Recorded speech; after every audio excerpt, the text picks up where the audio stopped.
Dunbel, papalitan ng Kat Don. Tila magkakaroon ng malaking pagbabago sa mga love team ng ABS-CBN sa pagitan ng mga tambalan ng Dunbel at Katniel.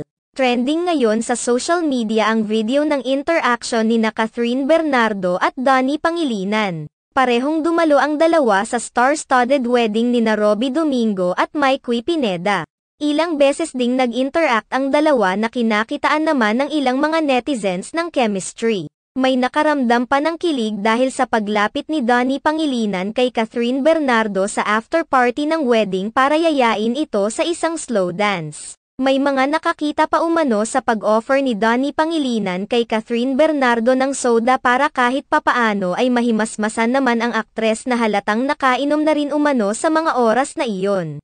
Dahil sa napansin nilang chemistry ng dalawa, marami ang nagsasabi na sana ay bigyan naman ng ABS-CBN ng proyekt ang dalawa kung saan sila ang magiging magkapareha.